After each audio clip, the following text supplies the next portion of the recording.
tardes, buenas noches, buenos días. Depende del horario en el que usted esté mirando este video. Sean todos bienvenidos a un programa más de En la Iglesia, un programa para conocer, amar y defender el cuerpo místico de Cristo, la Iglesia Católica. Y hoy nos ocupa un tema que considero de vital importancia para todos los católicos y hasta para no católicos, quizás para cristianos o todos aquellos que sigan al Señor Jesucristo, porque se trata de qué hacer, cómo elegir en unas elecciones en las cuales como ciudadanos de cualquier país estamos llamados a participar, pero bajo qué criterio podemos elegir a un candidato o la propuesta de un candidato. En este tema, para desarrollarlo, me acompaña desde Ciudad de México, Monseñor Juan de Dios Olvera Delgadillo, a quien siempre es un gran honor tenerlo en la iglesia. Monseñor, bienvenido. Muchas gracias, Rafael. Para mí es un gran gusto estar aquí en tu programa y pues estar aquí con todos los que te siguen, compartir la fe y compartir los criterios de la iglesia y el amor de Dios. Gracias, Rafael. Pues a usted por estar siempre cerquita de en la iglesia. Monseñor, antes de entrar en esta temática, haga usted por favor una oración inicial para pedir al Espíritu Santo, al Señor y a la Santísima Virgen su guía. Claro que sí. En el nombre del Padre, y del Hijo, y del Espíritu Santo. Amén. Te pedimos, Señor, tu gracia para que podamos discernir aquello que verdaderamente es tu evangelio y del cual no nos debemos avergonzar, debemos asimilar, vivir y también transmitir a los demás como tu palabra de vida. Envíanos tu Espíritu Santo para que nos llenes del gozo de recibir este evangelio y transmitirlo a todos nuestros hermanos. En el nombre del Padre, y del Hijo, y del Espíritu Santo. Amén. Amén. Monseñor, vivimos en un momento histórico en el mundo y no hay un país que esté exento de esto. Y es en una situación que quieren imponer el asesinar a los pequeños indefensos en los vientres de su madre como una ley. Hemos visto, por ejemplo, la barbarie en Francia, donde lo han hecho derecho constitucional. Esto. En muchos países se quieren aprobar estas leyes para darle libertad y a veces con barbaridades, como hasta 28 días después de haber nacido, que se pueda eliminar una criatura. A nosotros nos toca acceder y cumplir con el deber ciudadano de votar, de elegir un candidato o una propuesta. Pero muchas veces en el mundo católico no tenemos una guía clara, aunque las conferencias episcopales se pronuncian, elaboran, por ejemplo, en Estados Unidos, documentos y hasta procesos para que los feligreses podamos instruirnos. ¿Cuáles podrían ser los criterios generales para tener una guía y poder ejercer el voto? Partiendo también de que desde el autor angélico, Santo Tomás de Aquino, tiene una propuesta en la cual nos guía muy claramente que en una situación en la que no hay un bien absoluto, podamos acceder a lo que se conoce como el mal menor. ¿Qué nos puede orientar, Monseñor, a este respecto? Sí, bueno, primero has dado una introducción y yo quisiera un poquito comentar tu misma introducción de estas iniciativas de ley que se están dando en todo el mundo y que afectan a la vida tal y como lo ha propuesto la Iglesia, ¿verdad? El respeto irrestricto a la vida desde el primer instante en que hay vida humana, en la concepción hasta el fin natural de esa vida. Es un respeto absoluto porque es un don de Dios, es un don sagrado. Y a este respecto, pues se ha dado mucho en el mundo, como tú lo dices, en las legislaciones del mundo, pero habría que ver que se ha dado un salto cualitativo, que aquí sería mejor que interviniera un experto en derecho civil, en lo jurídico, pero yo ahorita solo lo voy a mencionar. No existen jurisprudencias, al menos en el mundo occidental, que puedan avalar el paso a un derecho, por ejemplo, para quitar la vida a un no nacido en el aborto. No existen esas jurisprudencias. Entonces, ¿cómo es que se ha dado ese salto cualitativo? Es una invención, al final de todo es una invención dentro del marco de la confusión muy generalizada de que eso atentaría al derecho de la mujer, porque están pensando que la criatura concebida en su seno es parte de su cuerpo, cuando sabemos que desde que ya inicia una nueva vida humana, ya es otra persona. Es el misterio que Dios quiso, del que quiso hacer partícipe al ser humano de la transmisión de la vida. Observemos que los ángeles no proceden como los humanos, ¿verdad? Los ángeles son creación directa de Dios. Y los humanos podrían haber sido creación directa de Dios, pero Dios en su plan sapientísimo lo que hace es participar al ser humano en la transmisión de la vida. Y por eso, literalmente, etimológicamente, el decir que un papá, una mamá son procreadores, significa, esa palabrita pro, significa que colaboran con la transmisión de la vida con el creador, que es Dios, ¿verdad? Entonces eso es importante. Entonces es algo absolutamente evidente que tú y yo y todos los seres humanos antes estuvimos en el seno materno y en algún momento comenzamos a ser una persona distinta de nuestra mamá, una persona distinta. Y desde allí todas las legislaciones han protegido, al menos las occidentales, las influidas por el cristianismo, pero todas han protegido al no nacido como una persona distinta que viene en camino. Entonces, es un problema que habría que analizar de manera interdisciplinar con la teología, la filosofía, la historia del derecho, el mismo derecho, etcétera, y llegaríamos a conclusiones interesantes, como por ejemplo, hasta hace unos años, no sé si todavía, pero me parecería que todavía, la Corte Internacional de Estrasburgo dijo que el aborto no era un derecho. Sí. La Corte Europea. ¿Así? ¿No? Entonces no es un derecho humano. Y esto, quienes ideológicamente manejan este asunto, lo quieren hacer a través de decir es que se afecta el derecho de la mujer, ¿no? ¿No? Y esto tiene sus raíces teológicas, porque Dios le asignó al papá y a la mamá, pero sobre todo a la mamá en este caso, la misión de transmitir la vida, que es una misión altísima, pero que ha venido siendo pisoteada al grado de decir, bueno, es que si eres mamá te impide ser una gran profesionista, una gran científica, etcétera, como si la maternidad fuera algo negativo y un obstáculo, y eso hace tomar decisiones radicales a ciertas mujeres para decir, yo quiero hacer mi vida, solo mi vida, y no quiero tener hijos. Resultado, después de muchos años, cuando ya no los pueden tener biológicamente, vienen grandes traumas y la persona se arrepiente muchísimo de manera irremediable. Pero así pasa. ¿Por qué? Porque es un gran don la maternidad y transmitir la vida. Y hay una frustración muchas veces no confesada porque se queda en el ámbito íntimo de aquella mujer, pero hay una frustración en aquella mujer.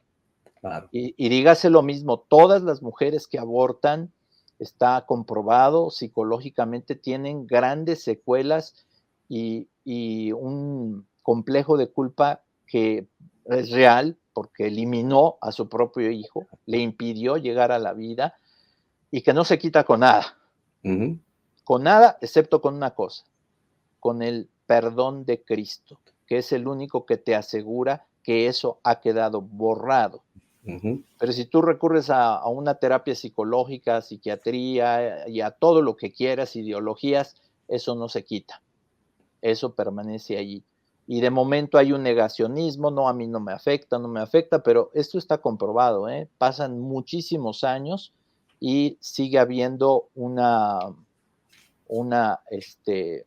afectación, ¿verdad? Ujú. Entonces, eso es hay muchos puntos de vista, el jurídico, el, eh, el teológico, el filosófico, etcétera, etcétera. En el ambiente jurídico también tenemos la cuestión de la penalización. Ujú. La función del Estado sería proteger la vida incluso de los no nacidos. Claro. La penalización puede ser a veces discutida, pero va muy de la mano de la protección, porque si no hay Claro. pena, pues, pero sí puede ser muy discutida y más cuando se trata de personas que están en situaciones límites de pobreza, de ser víctimas, etcétera. Entonces, por supuesto, allí la iglesia, en lugar de condenar, se pone del lado de la mujer pidiéndole, respeta la vida, pero a veces comprendiendo estas situaciones límites que nunca justifican la eliminación de un ser humano, Ujú. pero la iglesia trata de ver todos los aspectos, jamás negocia esa vida porque es irremediable, es una vida humana, es un proyecto humano que Dios mismo, ha, con la cooperación del ser humano, directa, indirecta, voluntaria, involuntaria, está trayendo a este mundo y ese ser humano no hay que pensar que no es humano en primer lugar, que no es persona, son errores filosófico-teológicos y hay hasta estudios meramente jurídicos, sin meter a la filosofía y la teología, que lo afirman, y después ese proyecto va hasta la eternidad. No es de que ya eliminamos un aborto o millones de abortos y eso ya quedó eliminado. O Ujú. como eufemísticamente dicen, bueno, ese era el producto. No, no, son personas. Y así como en los campos de exterminio de muchas dictaduras han eliminado muchos seres humanos, también aquí sería un campo de exterminio gigante, un genocidio gigante y que elimina muchos seres humanos, que sin embargo llegan al cielo, Ujú. llegan al Claro. cielo, o sea, toda esa población, entre comillas, está en el cielo, no ha sido eliminada. Le impediste, pero lo que sí defiende la iglesia a nombre de Cristo, eso siempre hay que decirlo, no es la iglesia como curas, como obispos, como jerarquía, como institución, es a nombre de Dios y a nombre de Cristo, defiende la vida desde su primer instante en la concepción hasta el final natural de esa vida humana. El único que puede disponer de la vida humana es Dios. Y es solamente Él. Entonces, el decir, eh, nos introduce al problema de lo que tú mencionabas. Un buen ciudadano obedece las leyes civiles, pero si la ley civil, véase Canon 22, es contraria a la ley divina, entonces no hay obligación de obedecer. Puede ser legal desde el punto de vista externo, pero no es legítimo, no es moral, es Ujú. inmoral, es una ley inicua, así llamadas las leyes inicuas, que no se deben de obedecer, que hay obligación moral de no obedecerlas. Entonces, un médico, por eso existe la objeción de conciencia como derecho humano, desgraciadamente no reconocido suficientemente en muchas legislaciones, a veces de los países no tan avanzados. Los países más avanzados tienen mucha buena legislación en relación a la objeción de conciencia. Un médico que es católico y dice yo voy a participar en la realización de un aborto, quedaría excomulgado, no lo hago, tengo objeción de conciencia, suficientes razones para decir que esta ley es inicua y no la obedezco. No solamente tengo la facultad de no obedecerla, sino tengo la obligación estricta de no obedecerla. Y pues habría el caso a veces de mártires que incluso dijeran, pues voy a perder mi empleo, voy a perder muchas cosas, pero yo no voy a realizar esto que es realmente un asesinato. Que lo quieran disfrazar de otras cosas es un asesinato. La iglesia, ¿por qué se mete en estos asuntos? Porque la vida es un don de Dios y es un don sagrado. Por lo tanto, no es una cuestión de discutir leyes civiles o aspectos meramente humanos que no tienen que ver con la fe. No, existe un mandamiento, el quinto, que dice no matarás. Entonces, no es una mera opción, es una obligación del cristiano. Jesús dijo, no he venido a abolir la ley, sino a darle plenitud. Entonces, el creyente cristiano está obligado a defender el don sagrado de la vida humana, que es un proyecto de vida humana, pero también de vida sobrenatural que se proyecta a la eternidad. Es la doctrina de Gaudium et Spes en el Concilio Vaticano II. No son dos fines del ser humano, un fin natural y un fin sobrenatural que corren paralelos, sino es una sola vocación del ser humano. Entonces, cada uno de ellos, podríamos decirlo así, en el aborto, es un hijo de Dios. Claro. Está llamado a ser hijo de Dios y tú matas a un hijo de Dios. Entonces, hay que tener mucho cuidado. Entonces, está el aspecto civil, con esto cierro, el aspecto civil de hay que iluminar las conciencias de que aunque una ley si es inicua, es una ley inicua, inmoral, que va contra las leyes de Dios, no se debe obedecer. Ahora, monseñor, me gustaría hacer esta aclaración respecto a la visión jurídica. El derecho ha establecido que cuando alguien comete un homicidio contra una mujer que está embarazada, lo acusan de doble homicidio, ¿verdad? Porque realmente está acabando con la vida de dos seres humanos. Entonces, ¿cómo es que se da en la historia esa contradicción cuando por muchísimos siglos se ha dado el carácter de persona y de ser humano a esa criatura en gestación, en formación, en el vientre de su madre, y ahora a partir de unas cuantas décadas atrás se dice que no es sino una masija de célula, unos conceptos tan aberrantes e inaceptables? Yo esto no lo logro entender ni lo aceptaré jamás. Porque... Bueno, es que hay una especie de cambio violento y un salto al vacío. Si uno va a los libros, por decir, de los años 50, 60, todas las legislaciones lo tienen como una posesión pacífica. Nuestras naciones de América, en muchas de Europa, etcétera, etcétera. Y repito, si así estaba, ¿en qué momento, sin haber una jurisprudencia, o sea, antecedentes jurídicos válidos, se da el salto hacia lo otro? Es un salto ideológico que violenta el derecho, lo violentó, claro, una vez que se impone por la fuerza como una revolución, pues se establece un supuesto derecho que después actúa como jurisprudencia, como un antecedente jurídico para todo lo que sigue. Pero ¿en qué momento se dio el primer aspecto jurídico válido que dijera esto es un derecho de la mujer y esto no es una persona y en este momento no cuenta y no debe tener la protección del Estado hacia sus ciudadanos? No lo debe ser. Entonces, ¿en qué momento se dio? Repito, hasta la actualidad, la Corte de Estrasburgo, Corte Europea, no creo que sean ignorantes, sigue diciendo el aborto no es un derecho humano, ¿verdad?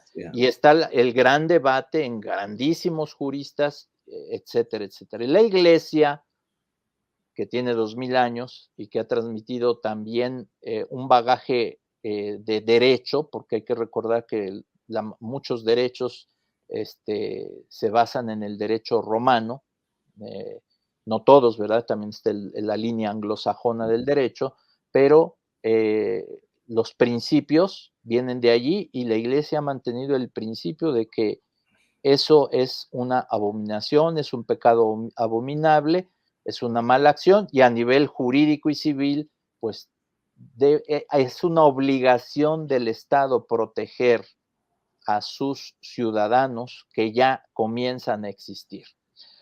Se siguen dando los absurdos. ¿Cuál es un absurdo? Esto sucedió, por ejemplo, en México, pero pues no será privativo de México, donde unos padres por X, Z o Y matan a su hijo de 2 años, un papá, por vengarse de la mamá, mata a su hijo de 2 años y hay una condena de 30 o más años de prisión. Y tú dices, bueno, pero si tiene 8 meses, todavía no nace, o sea, 2 años antes, esta misma criatura, no solamente no hay ninguna penalización, sino hay casi un aplauso. O sea, es un absurdo jurídico, ¿verdad? Y si tú mencionabas al principio que se puede dar el absurdo jurídico de una ley que diga, bueno, pues si tiene 24 horas de nacido, ya nació, pero tiene menos de 24 horas, lo pueden matar, lo pueden desechar. Óigame, existe en Virginia, aquí en los Estados Unidos, la ley aprobada hasta 28 días después de nacido. Es una aberración, absolutamente es un crimen y que contradice la mayoría de las legislaciones a nivel mundial. O sea, ya eso es solamente para llamar la atención de unos legisladores. Oye, estoy haciendo algo que a nivel mundial, todo el mundo, pero también a nivel histórico, en toda la historia, nadie ha hecho. Entonces, ¿en qué jurisprudencia, en qué principio jurídico te estás basando? ¿Y cuál es tu criterio absoluto para decir que 28 días y por qué después no se puede extender a 38, a 48, a medio año, a un año, a 2 años? ¿Por qué no se puede hacer? ¿Dónde está el criterio absoluto para discernir esto? Entonces, la Iglesia valientemente, desde siempre y contracorriente, y no en lo políticamente correcto que le gustaría oír a mucha gente, ha sostenido que la vida es sagrada, es un proyecto humano, pero también proyecto divino, porque es un hijo de Dios al que le estás impidiendo llegar a la vida y realizarse como creyente, como cristiano, etcétera, y lo ha defendido a contracorriente contra las legislaciones mundiales y por eso el aspecto de la excomunión es una pena canónica que cae sobre un pecado. Entonces son dos cosas distintas. El pecado podría existir sin la pena canónica, como hay muchos pecados gravísimos que merecen el infierno, pero no tienen una pena canónica. La pena canónica es para ponerle una banderita a ese pecado y decir, ojo que este pecado es de abominación y te lleva al infierno, ¿verdad? Entonces es algo muy, muy, muy grave. Y quiero recordar este respecto como Juan Pablo II fue un grandísimo defensor de la vida, que la vida no solo se debe defender, sino antes se debe anunciar como un evangelio, de ahí el título de esta maravillosa encíclica Evangelium Vitae, ¿verdad? El evangelio de la vida, el anuncio gozoso de la vida. Pero por ahí hay que checarlo en internet. Cuando Juan Pablo II llega a un viaje apostólico, a una visita apostólica a Estados Unidos, y el presidente es Bill Clinton, que tenía toda la línea abortista junto con su esposa Hillary Clinton, y tiene un discurso en el aeropuerto cuando es recibido por el presidente Bill Clinton, un discurso fortísimo, que las anécdotas decían que el presidente se puso rojo, de tan claro que fue Juan Pablo II. Hay que rescatar después ese discurso de la claridad de Juan Pablo II, no en balde es un santo, ¿verdad? Porque allí él no agradaba a los grandes y poderosos de la tierra, sino defendía lo que Dios nos manda defender, ¿verdad? Así es. Y usted habla de San Juan Pablo II y a mí se me viene otra gran defensora de la vida como Madre Teresa de Calcuta, y estos dos santos eran muy amigos y tenían muy claro la defensa de la vida. Y ella les decía a las mujeres, no lo elimines, no acabes con él, tenlo y dámelo. Claro, claro. Eso es una solución que ha dado la Iglesia Católica para los casos extremos como la violación u otras situaciones, extrema pobreza, etcétera. No acabes con la vida de esta persona, necesitas ayuda. Ha habido asociaciones a lo largo del mundo, aquí en México también, que defienden a la vida, diciéndole: tienes muchísimo problema para este niño, pues podemos ayudarte a que tú lo sigas sosteniendo, o si de verdad hay un problema de muchas naturaleza, como en el caso de una violación, bueno, dalo en adopción, pero Ujú. no puedes acabar con la vida de ese niño, ¿verdad? Así es. Esos son principios muy grandes y que ha defendido siempre la Iglesia. Monseñor, de la encíclica Evangelium Vitae, ¿qué pudiera usted señalarnos que nos pudiera ilustrar a este respecto? Bueno, en primer lugar, que es una encíclica, Voy a ponerla aquí en pantalla. Ajá. exactamente, es una encíclica, diríamos, un poco incómoda, porque habla de manera muy bella y fundamentada sobre la vida humana, pero pues incomoda a muchos gobiernos, incomoda a muchas legislaciones, a muchos movimientos, y lo sigue incomodando, y desgraciadamente a veces incomoda a algunas voces dentro de la iglesia que Ujú, quieren hacer que sea lícito aquello que Cristo y la iglesia ha declarado ilícito e inmoral, ¿verdad? Todo lo que tiene que ver, como lo dice aquí, ¿verdad? Sobre el carácter, sobre el valor y el carácter inviolable de la vida humana. Y lo va a decir desde el principio, desde su concepción. Por lo ujú. tanto, la contracepción es un pecado, ¿verdad?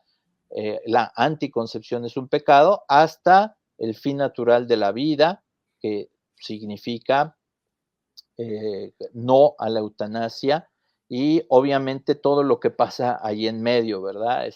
Si el asesinato, las guerras injustas, eliminar a las personas, los campos de concentración, el tráfico de órganos, o sea, todo lo que atenta contra la vida humana y la dignidad del matrimonio que transmite esa vida humana de manera lícita, todo eso es combatido por Juan Pablo II y es anunciado antes, por eso es el Evangelio de la vida. O sea, no es simplemente defender la vida, sino anunciar. Evangelio significa buena noticia, anunciar esa buena nueva que es la vida como don de Dios.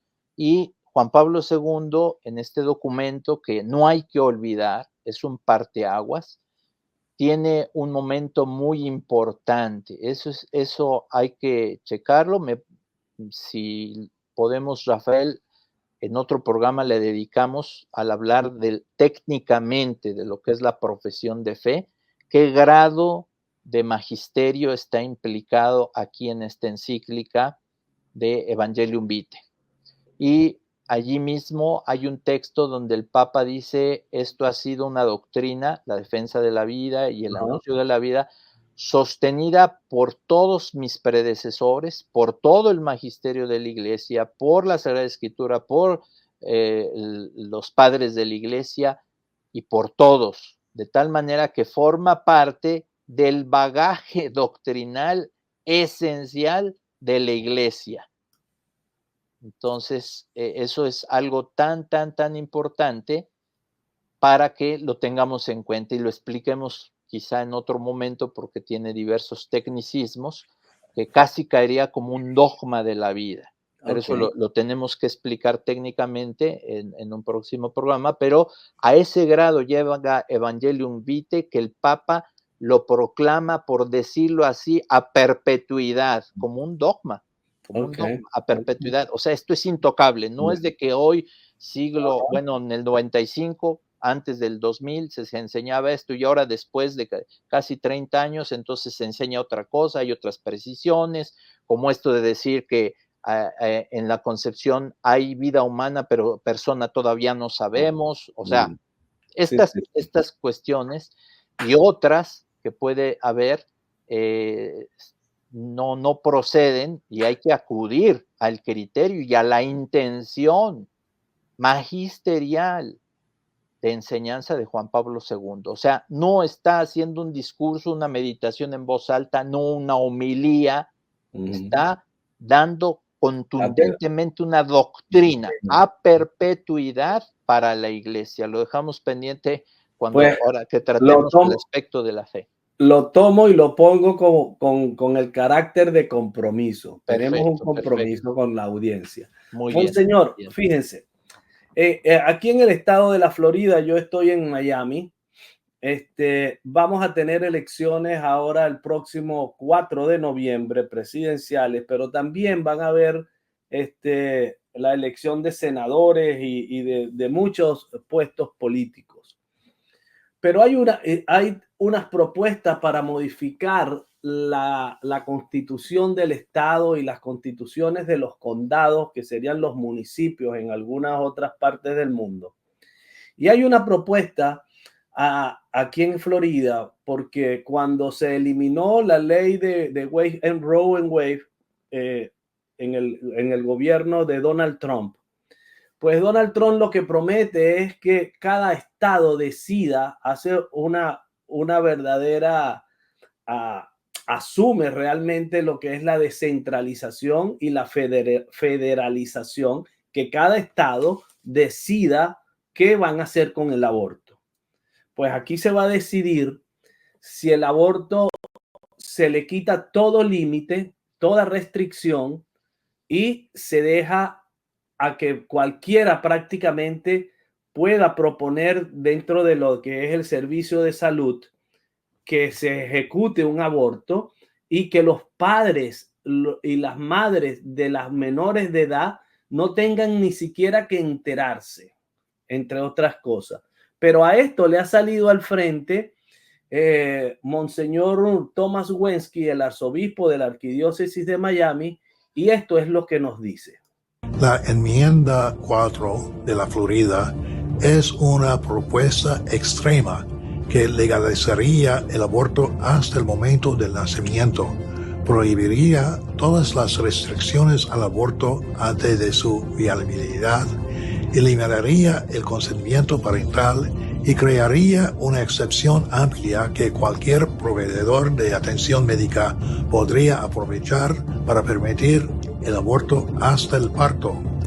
Es por eso que insto a todas las personas de buena voluntad a votar no en la enmienda 4.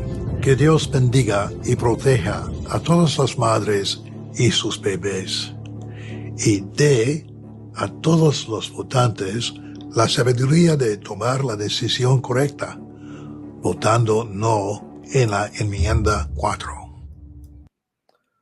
¿Qué pudiera ilustrarnos si tenemos en cuenta Evangelium Vitae, si tenemos en cuenta otro elemento que también ha llamado mucho la atención y que tiende para algunos a confusión? Y es, por ejemplo, los 4 puntos innegociables que llegó a señalar el Papa Benedicto XVI en el 2006 en una conferencia a los legisladores del Partido Popular Europeo.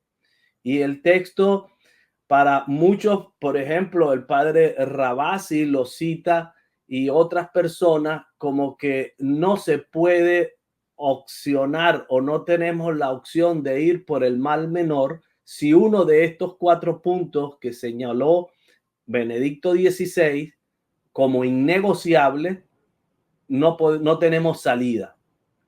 Pero Santo Tomás de Aquino explica otra cosa. ¿Cómo nos ilustra y nos puede aclarar todo esto, Monseñor? Sí, son 2 vertientes distintas, hay que tenerlas muy bien distinguidas para poder entender. Entonces, una cosa es un plebiscito donde lo que se va a votar es una doctrina, es un principio que va a ser ley, y otra cosa es votar por personas concretas que serán gobernantes y que es impredecible lo que van a hacer. Pues tienen plataformas para presentar sus propuestas, pero al momento real no sabemos qué van a hacer y qué es lo que va a suceder mañana para que tomen otra decisión, por lo cual existe una rendición de cuentas en el mundo político que significa voy a ver si cumpliste con lo que tú decías o hiciste lo contrario, etcétera, etcétera. Entonces, son dos casos distintos que hay que entender muy bien, que a veces se dan juntos, como en Estados Unidos ahora, en Miami, en Florida y en otros estados, habrá un plebiscito y al mismo tiempo habrá elecciones de personas concretas a puestos públicos. Son dos cosas distintas. Tratemos primero el punto del plebiscito.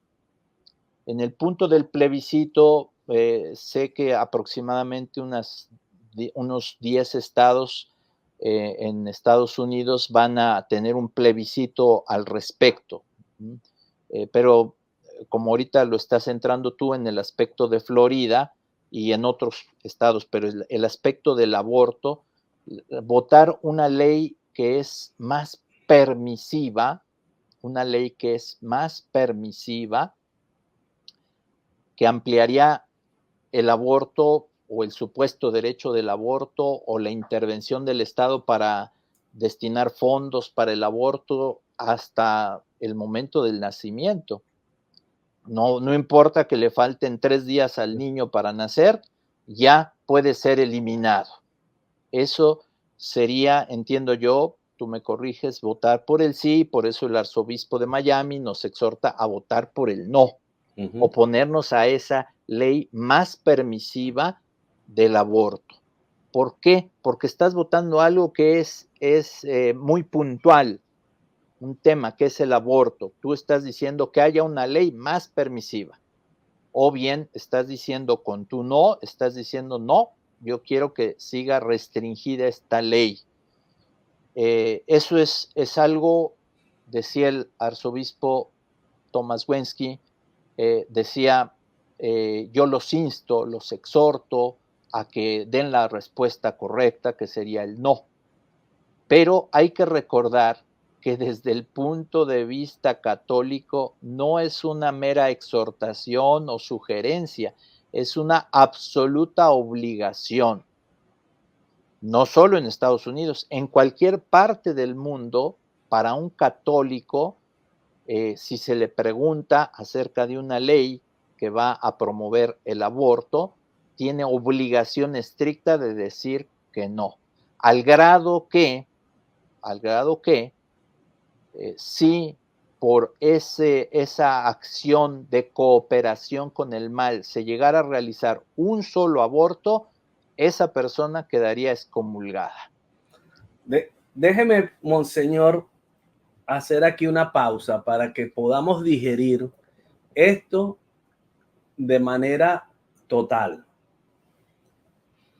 Hay una campaña de parte de quienes promueven la enmienda 4, que hasta en español aparece una supuesta doctora o médico que se dice ser católica y que llega a manipular y a engañar a los votantes diciendo esto no es una cuestión de religión, esto es una cuestión de medicina y de salud.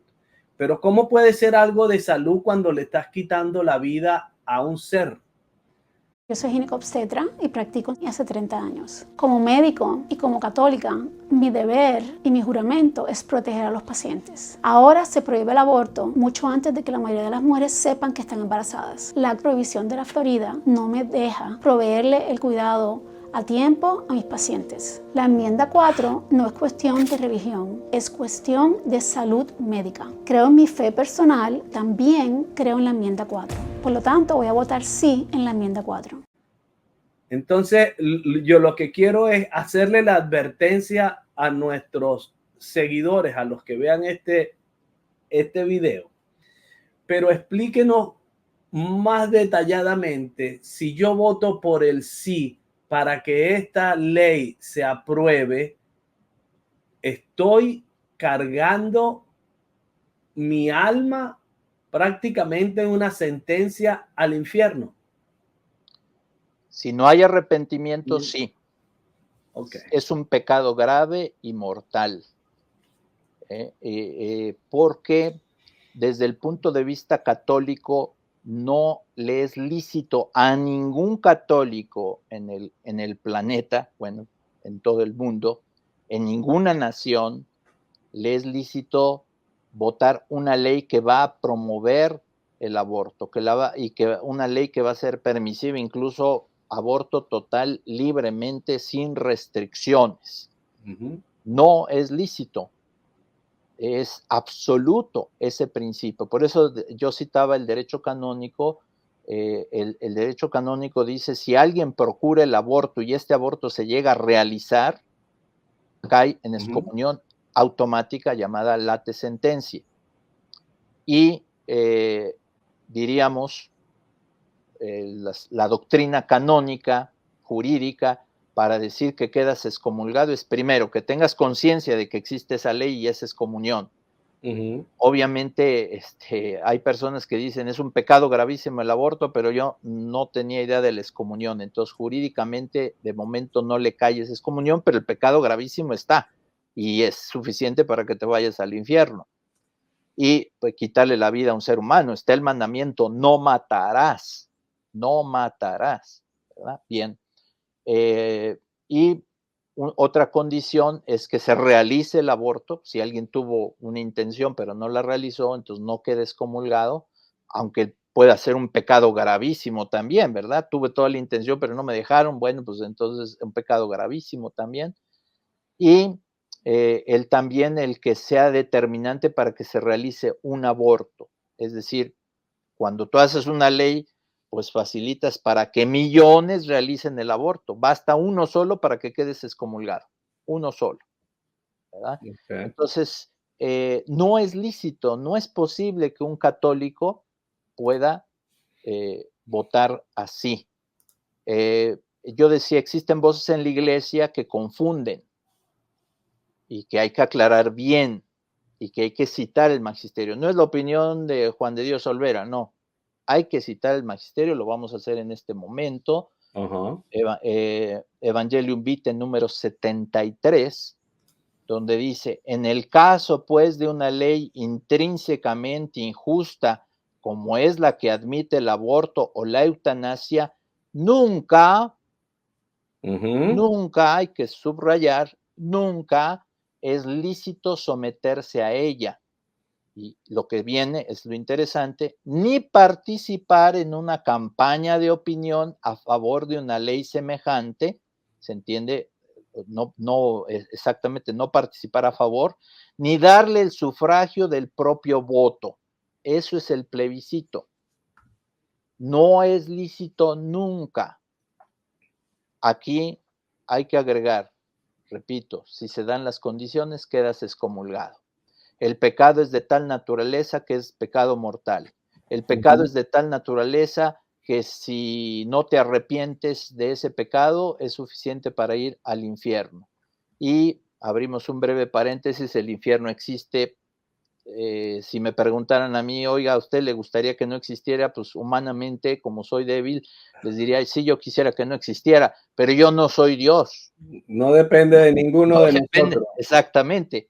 Es Cristo el que nos dijo que Mateo 25 y otros lugares, ¿verdad? Donde dice, van a ir al fuego eterno preparado para el demonio y sus ángeles. ¿Quiénes van a ir? Los condenados. Ajá. Los seres humanos condenados. Entonces el infierno existe. Entonces, y se nos señala que este pecado es gravísimo. Juan Pablo II, si vemos este documento, lo está diciendo. Y si vemos sus 20 y pico años al frente del pontificado, siempre diciendo a favor de la vida. Y si vemos la visita apostólica a Estados Unidos, ahí también vamos a ver ese discurso tan fuerte que se tuvo allí, ¿verdad? Entonces, no es posible ni en Estados Unidos, ni en México. En México, desgraciadamente, no nos preguntan, ¿verdad? No hay un plebiscito, ¿verdad? Ni en ningún lugar de esas democracias avanzadas que sí tienen esta figura del plebiscito. No es posible votar por nada que sea una ley contraria a la moral católica, con las penas consiguientes, si se dan las condiciones, pues queda excomulgada la persona, ¿verdad? Y se tiene que confesar y le tienen que levantar la excomunión, ¿verdad? Si es que se arrepiente, y si no se arrepiente, ya dijimos cuáles son las consecuencias, porque es un mandamiento gravísimo que está en la ley de Dios, taxativo: no matarás. Entonces creo que esta parte está muy clara. Aclararía todavía un poquito más, no sé si hay alguna pregunta, pero aclararía un poquito más. Por lo que yo entiendo, en esta ocasión en Florida, y podría ser en Irlanda hubo un plebiscito, y en muchos lados ha habido a lo largo de los años una votación, entre comillas, ¿no? Imaginemos en la Alemania nazi, ¿quién vota? Vamos a hacer un plebiscito porque ¿quién quiere eliminar a los judíos? Ganó el sí, ¿verdad? Entonces ya es legal, ya es legítimo. No, es una ley inicua que hay obligación de no obedecerla, ¿verdad? Entonces, en este caso, todavía hacer una aclaración, no sé si hasta aquí está claro, porque vamos a entrar en una pequeña distinción. No, sí queda claro, monseñor, y lo voy a reiterar. Todo aquel católico que vote por promover el aborto, basta que se cometa un aborto para que sea culpable de esa muerte. Lo cual no puedes saber. Si tú votaste por eso y son millones, vamos a ver que ya pasaron 5 años de la ley y son millones los que han acudido a esa ley y se les ha financiado y todo, y has cooperado tú con tu voto, pues sepas o no sepas, calcúlale, si son millones no habrá uno solo para que te baste para eso. Pero independientemente de que quede de la excomunión, que es una pena canónica añadida al pecado, el pecado es suficiente para que te vayas al infierno. La pena canónica se llama late sentencia, es decir, es automática, puede quedar en secreto. Una persona que ayudó a otra a abortar o la forzó a abortar, queda excomulgada automáticamente. Y puede ser que nadie se haya dado cuenta, pero está en su conciencia, y el pecado será objeto del juicio de Dios para ir al infierno. A muchos se les hace así como un poquito disgustoso hablar del infierno, pero pues yo creo que es claro, ¿verdad? No. Si alguien comete un pecado mortal y pues no se arrepiente, pues es doctrina de la Iglesia. Otros dicen, no, es que se nos hace muy difícil esa doctrina, además esa terminología ya es vieja. Bueno, pues será muy pues el Evangelio es viejo, ¿verdad? Tiene 2000 años, pero sigue siendo actual, nuevo y vigente, ¿verdad? Entonces, no, eso es real, y el buen confesor tiene que hacerle ver a la persona el grado de pecado que ha cometido, obviamente también el grado de la misericordia de Dios que le está ofreciendo el perdón si esa persona se arrepiente, pero que después también, tanto en la penitencia como en las indulgencias o el purgatorio, se tiene que pagar también la pena temporal de los pecados que han sido perdonados por la sangre de Cristo, pero nos queda la pena temporal, como ya hablamos en el programa de las indulgencias, ¿verdad? Sí. Bien, entro a un detalle importante, porque es doctrina de Juan Pablo II, ¿verdad? Está todo en el número 73, Evangelium Vitae, y lo importante es lo siguiente, que entiendo yo, me pueden ustedes corregir, que la ley actual, o sea, al votar no, la ley actual de la enmienda 4, la ley actual de Florida ya es abortista, ya es abortiva, pero tiene un límite o tiene límites. Y restricciones. Y restricciones, exactamente. Entonces, un católico, a lo mejor escrupuloso o no instruido, diría, yo no voy a votar porque si voto que estoy a favor del no, estoy a favor de un aborto, estoy a favor de un mal menor, estoy a favor de que se les quite la vida hasta tal fecha. Y entonces, ¿qué nos dice la Iglesia? Y cuando digo la Iglesia, no es Juan de Dios Olvera, es Juan Pablo II, San Juan Pablo II, ahorita lo vemos. Nos dice la Iglesia, es que lo que tú estás haciendo es votar a favor de una ley más restrictiva del aborto para evitar que una ley más permisiva sea puesta en práctica y sea vigente. Y tienes obligación de, en una dinámica del mal menor, votar por el no para que sigan esas restricciones. Y en un futuro plebiscito, donde efectivamente se ponga a votación, si tú quieres que no exista el aborto en absoluto, entonces tú tendrías que votar para que no existiera el aborto en absoluto. Pero en esta elección, cuando el arzobispo Wensky dice que la respuesta católica moral es el no, es no porque se esté aprobando esa ley ya abortista, sino porque tiene más restricciones. Vamos a leer qué es lo que dice Juan Pablo II, qué es lo que dice igual en el 73, en el último párrafo. Dice, un problema concreto de conciencia podría darse en los casos en que un voto parlamentario, que es también legislativo, es otra forma de legislar a través de un representante, o el plebiscito es directamente.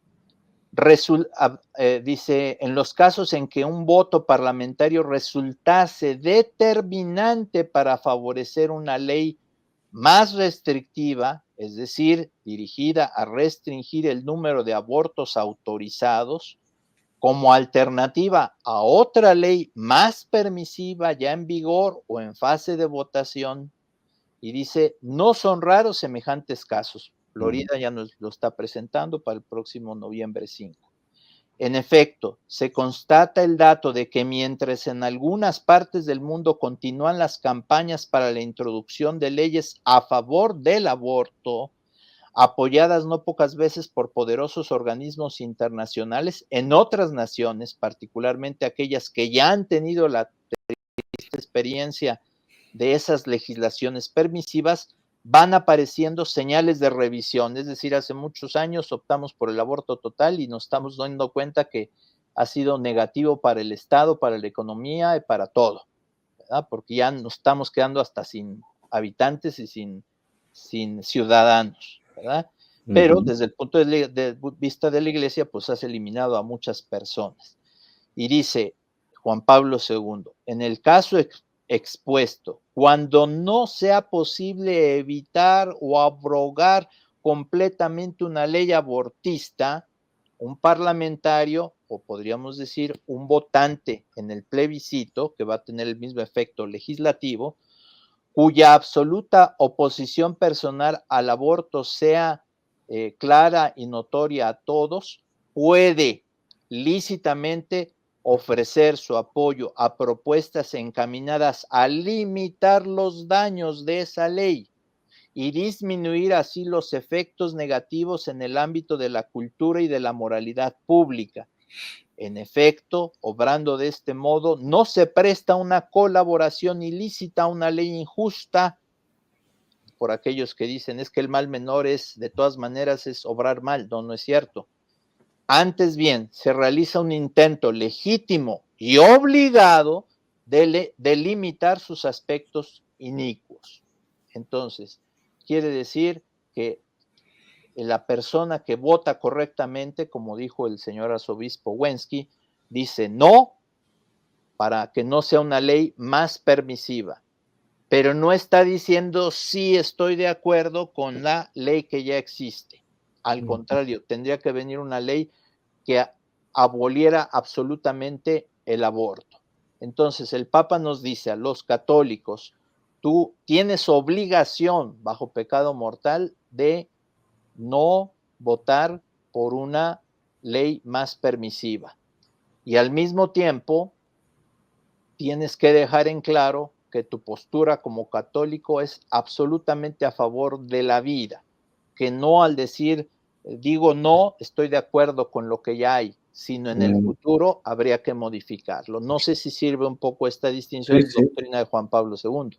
Absolutamente, monseñor, absolutamente. ¿Qué diríamos, monseñor, de esos 4 puntos innegociables de los que habló en el 2006 Benedicto XVI? Sí. Porque para muchos, como ya lo dije, si no se cumplen uno de los cuatro puntos innegociables, no se pudiera ejercer el voto.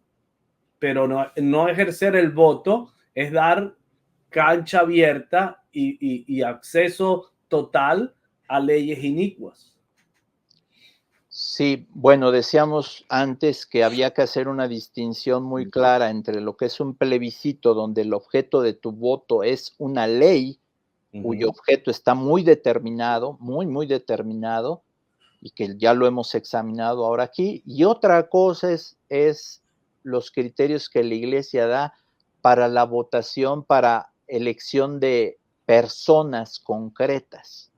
Okay. Y es ahí donde ha venido la confusión. Mencionabas ahorita que un padre Ravasi había propuesto este principio. Yo no tengo el gusto de conocer al padre Ravasi, pero sí tengo a la mano el discurso aludido, como para ver que no existen, esto, así como hemos afirmado taxativamente otras cosas, no existen de parte del magisterio de la Iglesia ni de parte de los papas criterios concretos y absolutos como principios innegociables referidos a la elección de personas concretas a puestos públicos. No existen.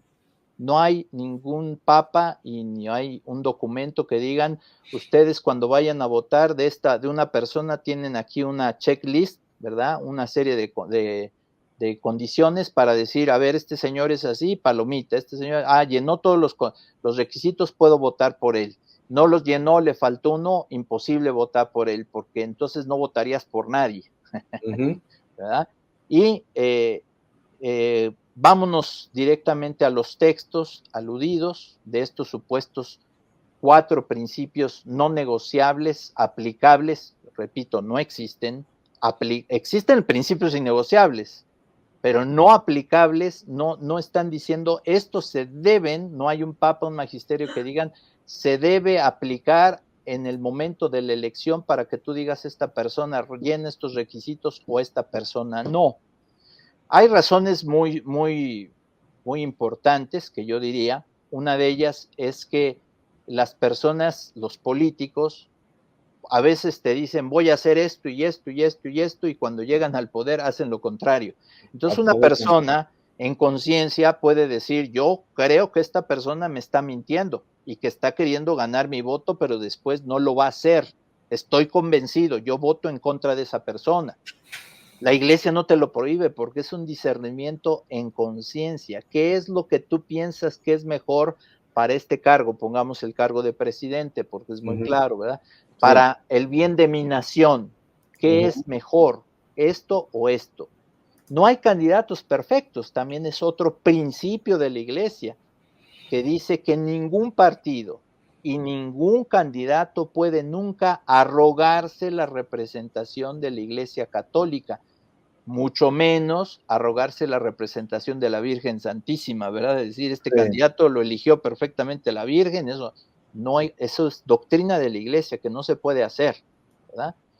Bien, entonces lo que te dice la Iglesia es la aplicación de la doctrina del Doctor Angelicus, el Aquinate, Santo Tomás de Aquino, la doctrina del mal menor, que obviamente no es una elección de un mal, se ha entendido mal. Es que el pecado chiquito y grandote es pecado. No estás eligiendo un mal, estás eligiendo tolerar el mal menor para evitar que venga un mal mayor, que es lo que tiene obligación el cristiano de hacer, ¿verdad? Y que se aplica a lo largo de la historia. Imaginemos Santo Tomás, ya lo recibió, no es que él lo inventó, y estamos hablando del siglo XIII.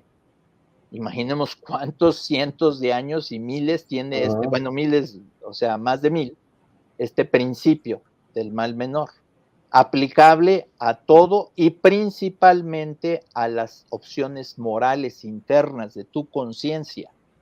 Es un principio moral, no es un principio material. Entonces, ¿aplicable a qué? Se aplica en la confesión, en la dirección espiritual, en el discernimiento de situaciones difíciles, etcétera, etcétera, etcétera. Si a un papá se le presenta a mi hijo, no sé si dejarlo ir a una universidad, porque allí hay un ambiente malo, pero también hay un ambiente positivo, entonces, ¿qué hacer? Bueno, ahí el papá hace un discernimiento, ¿verdad? Y a veces puede optar por el mal menor, ¿verdad? Porque decir, Claro. si yo no permito esto o lo permito, se va a generar un mal mayor. Todo eso lo trata el Doctor Angelicus. Ok, y eso es lo que la Iglesia nos dice, porque la doctrina de la Iglesia no es para Estados Unidos, México o Europa, no, No. es para todas las naciones y todos los tiempos. Entonces no hay esas recetas de decir aquí está esto y lo vas palomeando y si no te quedas en absoluto o anula tu voto o anúlalo oficialmente o lo anulas de facto, ¿verdad? Porque si votas por Walt Disney o votas por Mickey Mouse, pues lo estás anulando de facto, ¿no? Claro. En fin, la Iglesia nos dice a los ciudadanos, sobre todo a los laicos, tú tienes que influir en tu sociedad de tu país para que exista el reinado de Dios. Y por eso esa influencia es que tu voto tiene que ser útil. No puede ser, ha habido gente que opone un voto en conciencia a un voto útil. No, el Dios quiere que el voto sea útil y por supuesto en conciencia, las dos cosas, no es una cosa o no es otra, ¿verdad? Entonces esa doctrina del mal menor es muy aplicable en muchos casos, muchos casos. Estados Unidos podría ser un caso fácil para aplicarlo porque normalmente no hay más que 2 candidatos, porque hay solo 2 partidos. Entonces, si como comúnmente suele suceder, los candidatos son seres humanos limitados, unos mejores que otros, si son los 2 peores para alguien en su perspectiva, yo no me meto en el juicio de las personas, ¿verdad? Pero alguien dice, los 2 son peores, bueno, tu obligación por el bien de tu nación es votar por el que creas que va a ser mejor o menos malo, ¿verdad? El mejor bien para tu nación. Digo, ahí está como muy claro, ¿no? Y Sí. dicho por grandes personajes de la Iglesia, no hay candidatos perfectos, y la Iglesia nunca ha dicho hay candidatos perfectos. Imaginemos a Pío XII ante unas elecciones en la Alemania nazi. Entonces, imaginemos, Claro. pero imaginemos a muchos, imaginemos, son más de 120 naciones, hay elecciones, hay candidatos perfectos, aunque sea el premio Nobel de la Paz o de lo que sea, puede ser abortista el candidato. Claro. O puede ser ateo, o puede ser muchas cosas. Entonces, no hay candidatos perfectos. Y claro, el cristiano tiene obligación en sus naciones de ir promoviendo un partido católico o un movimiento que influya en lo social y que sea católico. Qué bueno. Pero si llegado el momento de las elecciones, que son momentos determinantes, no tienes otra opción, que ese es el principio del mal menor, cuando no hay otra alternativa, tienes que optar o por uno o por otro, siempre y cuando el acto que realizas no sea intrínsecamente malo. Votar no es intrínsecamente malo. Entonces, y no hay alternativa, y en tu mejor discernimiento la Iglesia te lo deja, por eso te deja libertad. Por eso la Iglesia nunca te va a decir, oye, vota por este es el candidato de la Iglesia. No, tú tienes un sentimiento y tú dices, esta persona a mí me parece que es la que más va a promover los valores católicos y los valores de la fe. Entonces, ¿verdad?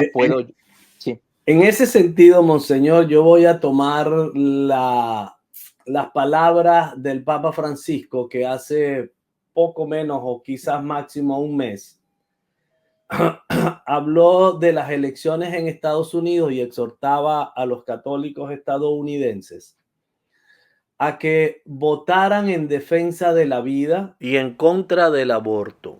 Pero también decía que los 2 candidatos eran proabortistas de alguna manera. pero que había el candidato Trump que no defendía o que estaba opuesto a la inmigración. Yo quiero que a la luz de esta doctrina del mal menor, porque comparar la interrupción, para utilizar el lenguaje equívoco, la interrupción del embarazo, compararla con el limitar y hacer cumplir las leyes que permitan el ingreso de extranjeros a cualquier país, a mí no me hace eso.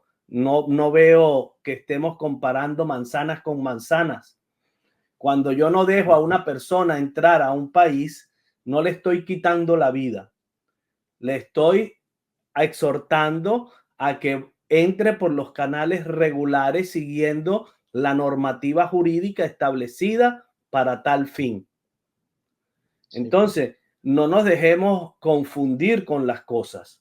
Una cosa es quitarle la vida a un ser humano indefenso en el vientre de su madre que no se puede defender.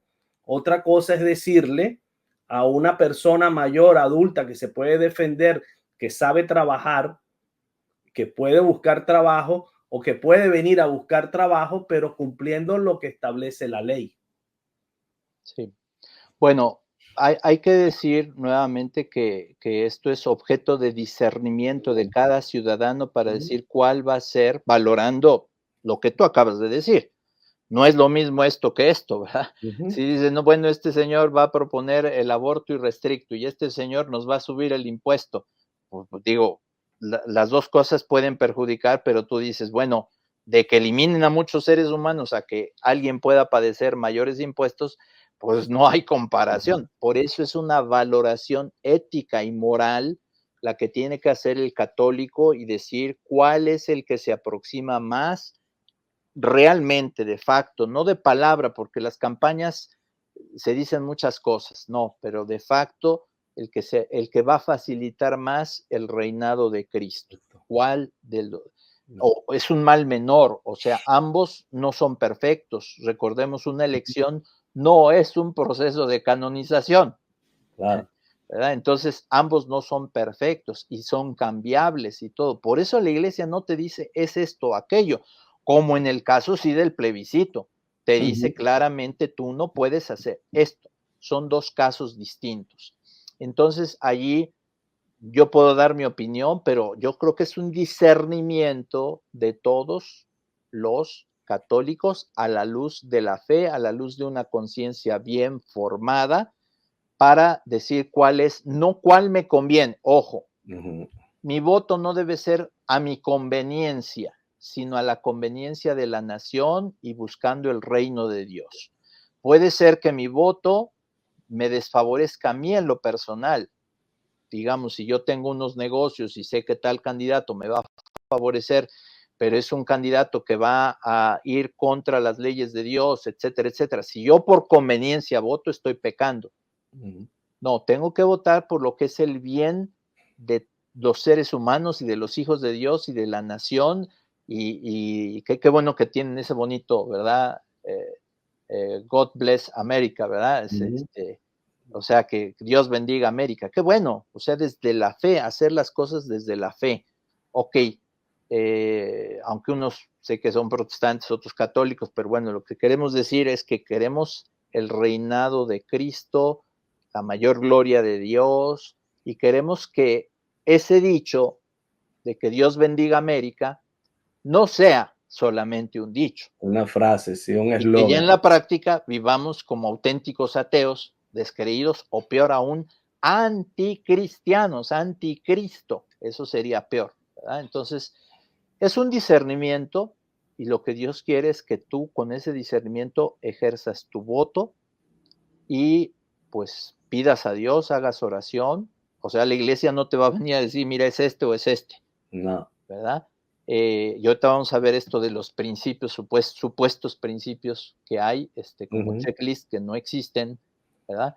Y entonces es simplemente vota por el que en conciencia, incluso después de haber hecho oración, creas tú, y te puedes equivocar, y se puede equivocar toda una nación, pero por eso pedimos oración, ¿verdad?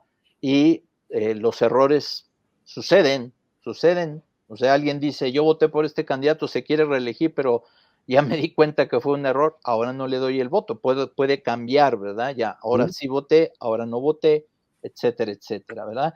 Sí, no hay que votar por lo políticamente correcto, por lo que dice el mundo, por la bonita imagen que nos hacen los medios, por decir esta persona sí es muy empática con todas las causas humanas, pero causas humanas que no son de Dios.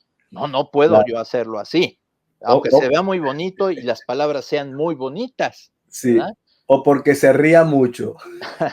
Por detalles un poco intrascendentes, ¿no? Si volvemos a la Alemania nazi, pues no se puede decir es que voten porque la Alemania sea grande matando a los judíos. Sí, Voten porque haya una raza pura, claro. implicando que vas a eliminar a todos estos, etcétera. No, tiene que ser en conciencia y con los criterios de Dios. Ahora, Bien. repito, no hay esos principios innegociables, vamos directamente a los textos, ¿verdad? El primero, el que me decías que aludió el padre Rabasi, es el discurso del Papa Benedicto XVI a unas jornadas de estudio sobre Europa organizadas por el Partido Popular Europeo.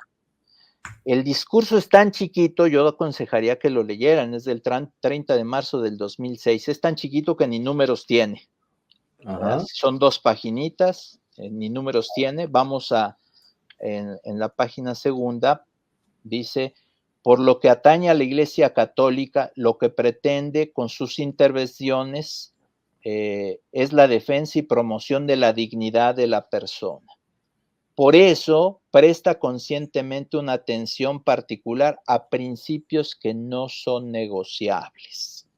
¿Cuáles son esos principios? La protección a la vida en todas sus etapas, el reconocimiento de la familia, el matrimonio entre un hombre y una mujer, y la protección del derecho de los padres a educar a sus hijos. Pero aquí Benedicto XVI, primero, hay que ver a quién se está dirigiendo, ¿verdad? Se está dirigiendo a un partido popular europeo.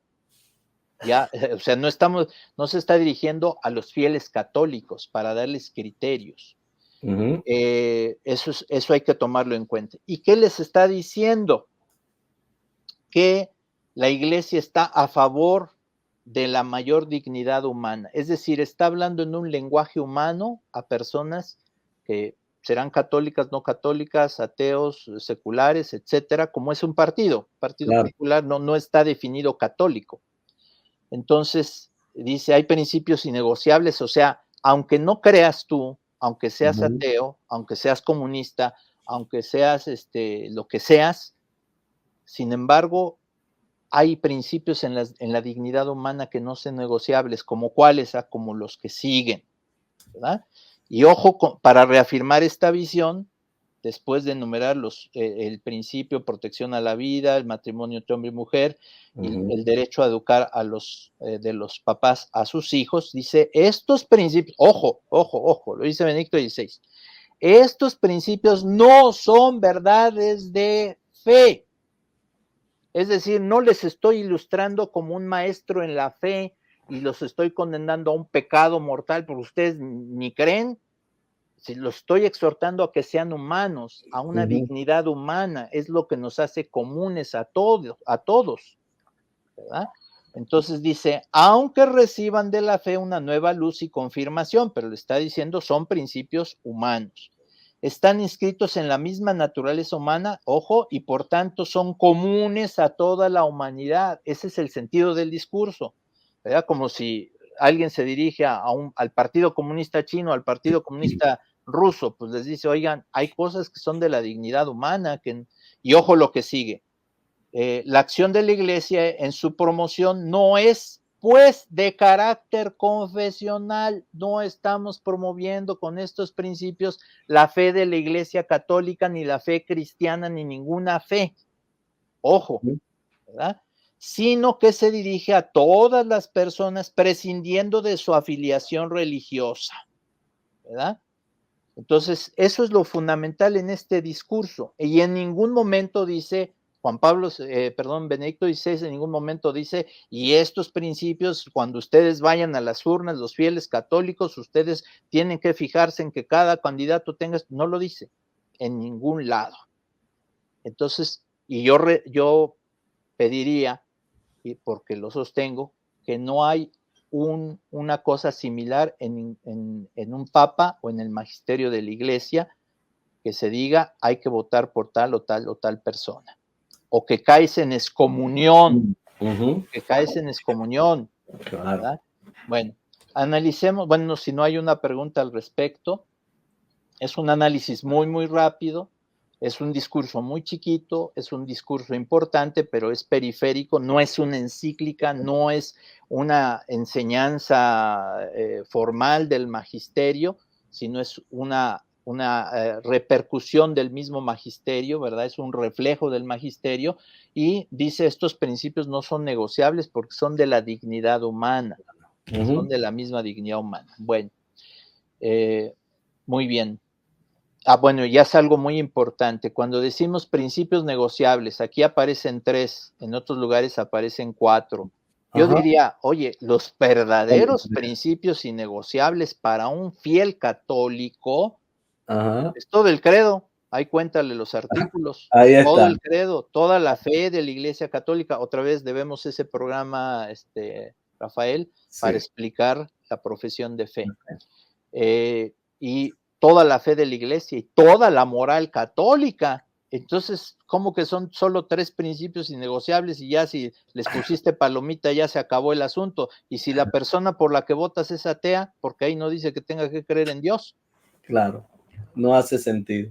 Y si la persona es satanista, tampoco hace sentido. Y si la persona es masona, no está incluida. Exacto. Entonces, ha sido un desenfoque en relación a estos principios no negociables que ha hecho mucha bulla en algunos ambientes y ha metido un falso remordimiento de conciencia en algunas personas que los ha llevado a anular su voto y ayudar sin querer a que lleguen otras personas.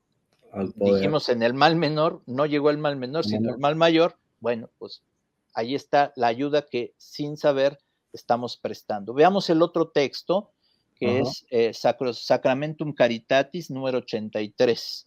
Primero diciendo que es una exhortación apostólica sinodal, que significa que el Papa la hace en base a todo lo que se dijo en aquel sínodo de aquel momento que trató ese tema, y que participaron obispos representantes, no es lo mismo que un concilio, obispos representantes, como ahorita está el sínodo, son representantes, no es un concilio, no tiene poder deliberativo, un sínodo, y entonces, al final del sínodo le entregan al Papa una serie llamada de proposiciones, en latín, ¿verdad? Son propuestas, para que él las estudie y libremente haga un documento. Los papas en general, después de todos los sínodos, tratan de tomar las propuestas de sus hermanos en el episcopado para armar un documento y además le dan la forma que ellos quieren, ¿verdad? Entonces ya es magisterio del Papa.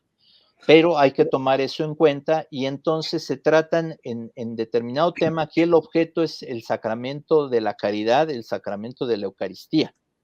Okay. 83 me dijo. 83, ahí lo tenemos en pantalla. Muy bien. Y entonces se trata de ver todos los aspectos. Entonces, antes de llegar al final del documento, dicen, ojo que quiero decir una palabrita, o sea, a través de un numerito, y que la dijeron en una proposición, ahorita no tengo el nombre, ¿verdad? Que está en la nota 232, es una proposición concreta. Dicen, pues que no se nos olvide que así como celebramos la Eucaristía, así tenemos que vivir. Ese es el objeto de este número. Y entonces veamos lo que dice el número. Dice, es importante notar que los padres sinodales, ven cómo no es el Papa propiamente el que habla, aunque él asume, ¿verdad? Han denominado coherencia eucarística, a la cual está llamada objetivamente nuestra vida, es decir, adecuar toda nuestra vida, aún en el ámbito político, cultural, todo, a la Eucaristía. Y dice, en efecto, el culto agradable a Dios nunca es un acto meramente privado, sin consecuencias en nuestras relaciones sociales. Al contrario, exige el testimonio público de la propia fe. Y aquí viene lo importante. Obviamente, o sea, esto es el principio universal. Para ti político, para ti empresario, para ti comerciante, para ti sacerdote, para ti religiosa, para ti catequista, para ti párroco, para ti conductor de un tren, todo mundo está obligado a reflejar en su vida lo que recibe en la Eucaristía y lo que celebra en la Eucaristía. Es el principio universal. Ahora viene otra parte. Obviamente, esto vale para todos los bautizados, pero tiene una importancia particular para quienes, por la posición social o política que ocupan, han de tomar decisiones sobre valores fundamentales. Entonces, hasta aquí me quedo. Han de tomar decisiones sobre valores fundamentales. Entonces, ¿a quién se está dirigiendo aquí en este puntito? A los legisladores y a los actores de la vida social y política, a los que influyen, ¿verdad? A ellos. Aquí ya no se está dirigiendo a todos, ni a todos los ciudadanos, ni a los que son partícipes en una elección. No lo está haciendo. Y luego dice... como el respeto. Dice, han de tomar decisiones sobre valores fundamentales. Otra vez, ¿a quién les está diciendo esto? A los políticos, a los legisladores, a los actores, a los que tienen influencia, no a todos. Como el respeto y la vida de la vida humana. ¿Cómo? Porque otra vez se está dirigiendo a gente que a lo mejor es católica, pero que al ser católica es como una católica que quiere seguir la corriente de su partido y no quiere seguir la doctrina católica. Entonces te recuerdo que tienes que reflejar la Eucaristía, no tienes que ser un político que vas a misa, pero que después en tu política haces otra cosa. Entonces te recuerdo que por lo menos, ya que estás en medio de personas, unas que creen, otras que no creen, o lo que sea, otra vez como Benedicto XVI, y es el mismo Benedicto XVI el que habla aquí, por lo menos hay valores fundamentales humanos, naturales. ¿Como cuáles? Como dice, el respeto y la defensa de la vida humana, desde su concepción hasta su fin natural, la familia fundada en el matrimonio entre hombre y mujer, la libertad de educación de los hijos y la promoción del bien común en todas sus formas. O sea, muy bien. Estos valores no son negociables. O sea, pero volvemos a repetir, es la base humana.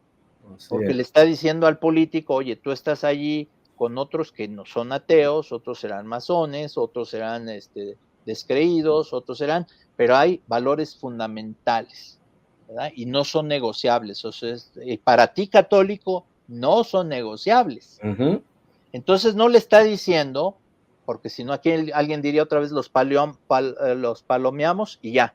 No, porque él diría todavía más, el Papa Benedicto XVI, y es tu obligación testimoniar el Evangelio de Cristo, el que se avergüence de mí ante los hombres, yo me avergonzaré de él. Entonces es tu obligación, eres católico, estás ahí, tú tienes que decir yo soy católico. Entonces vendría una serie, oye, la profesión de fe, la moral católica, la liturgia, el culto católico, la historia de la iglesia, etcétera, etcétera, etcétera. Entonces, ¿a qué se está refiriendo en estos pocos principios? No son los principios más importantes, perdón, es más importante la fe. Los mártires han muerto por la fe, es más importante la fe, ¿verdad? Y dice, así pues, los políticos, otra vez, ¿a quién se está dirigiendo? Y los legisladores católicos, conscientes de su grave responsabilidad social, aquellos que ya han sido elegidos, no son solo candidatos, ni están hablando de los ciudadanos que van a votar, deben sentirse particularmente interpelados por su conciencia rectamente formada para presentar y apoyar leyes inspiradas en los valores fundados en la naturaleza humana. Que bueno, y si un día también presentan los valores de, por ejemplo, la libertad religiosa, por ejemplo, la libertad religiosa, pero que cuando tú examinas la verdad de las religiones, llegas a que la única religión verdadera es la católica, entonces la libertad es un acto de respeto a la persona que cree. Eso es verdad, a muchos que creen así, pero si entramos a un diálogo interreligioso, como San Pablo demostraba que a los judíos que el verdadero Mesías es Jesús. Bueno, es un ejemplo. Y para terminar el número dice, esto tiene además una relación objetiva con la Eucaristía, todo esto. O sea, no pienses que es algo nada más natural, tiene relación con la Eucaristía, y dice, los obispos han de llamar la atención sobre estos valores. Ello es parte de su responsabilidad, etcétera. Pero concretamente se está dirigiendo a políticos y legisladores ya elegidos, no a candidatos, ni tampoco se está dirigiendo a los ciudadanos para que digan estos son los principios fundamentales, ¿no? ¿Verdad? Ahí lo tenemos. Exactamente.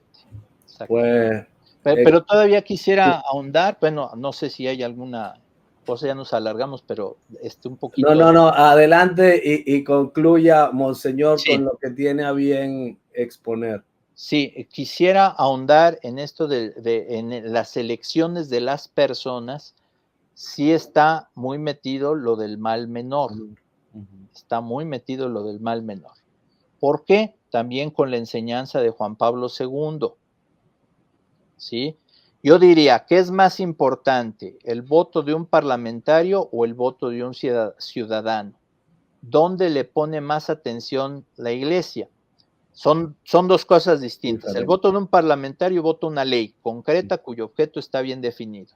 El voto de un ciudadano vota en lo mejor de su entendimiento y en la esperanza de que le cumpla el político lo que dijo, esperando que no le falle. Entonces son dos casos distintos, por eso la Iglesia distingue, ¿verdad? Pero en el caso gravísimo de un parlamentario, aquí ya no es un plebiscito donde todos van a votar, sino es un reducido número de personas en relación a la población. Claro, pongamos, no sé, 400, suponiendo, es mucho, pero en relación a un país, Estados Unidos, 300 millones, pues son poquititos. Su voto es importantísimo y dice, otra vez lo leo como hace ratito lo vimos, un problema concreto de conciencia es cuando el legislador dice, si me ponen a votación una ley más, es el número 73. Ahí lo tenemos subrayado. Exactamente, ¿verdad? Me ponen a votación una ley del aborto que libera todo y una más restrictiva.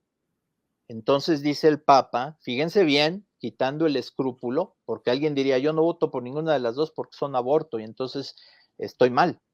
Y dice el Papa, no, tienes que votar por aquella que es el mal menor. Aquí lo dice, pues puede ese legislador votar por la ley más restrictiva, dice, puede lícitamente ofrecer su apoyo a propuestas encaminadas a limitar los daños de esa ley y disminuir así los efectos negativos de esa ley. Y dice, obrando de este modo no se presta una colaboración ilícita a una ley injusta. Otra vez, aquellos que dicen, es que el mal menor es optar por un mal, aunque sea chiquito, y no queremos pecado chiquito ni grande. No. Dice, es una colaboración, no es una colaboración ilícita a una ley injusta. Antes bien, se realiza un intento legítimo y obligado de limitar sus aspectos inicuos. Entonces, el mal menor en todo su esplendor y en una cosa gravísima como es votar una ley por el aborto y diciendo, lo va a decir Juan Pablo II, pero la condición es que sea notoria a todos que estoy votando por esta ley más restrictiva, no porque esté a favor de acuerdo con ella, sino porque restringe los daños del aborto y ojalá en un futuro próximo podamos votar y quitar absolutamente esta ley que aunque es más restrictiva, sigue permitiendo el aborto en algunas de sus formas. Entonces, eso es un deseo, pero de momento el Papa dice eso sería un acto legítimo. Y es lo que sucede en unas elecciones, ¿verdad?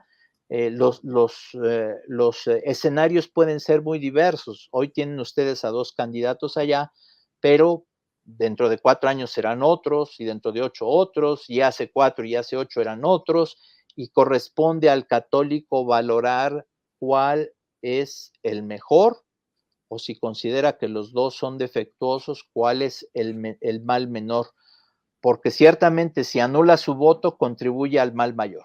Así es. Monseñor, qué gran placer escuchar toda esta ilustración en un tema tan delicado y que se ha dado tanta confusión al respecto.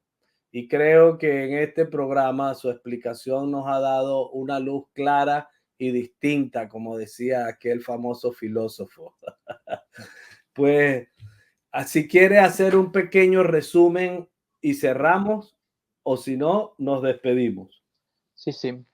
No, simplemente pues guiarnos por el magisterio de la Iglesia, nunca pensar que nuestras opiniones personales son absolutas, sino acudir en todo nuestro buen entendimiento y discernimiento al magisterio de la Iglesia, ese magisterio 2 veces milenario, ¿verdad? Y acudir y saber que allí hay una coherencia con el Evangelio de nuestro Señor Jesucristo. El criterio fundamental para todo esto es qué piensa Cristo de esto.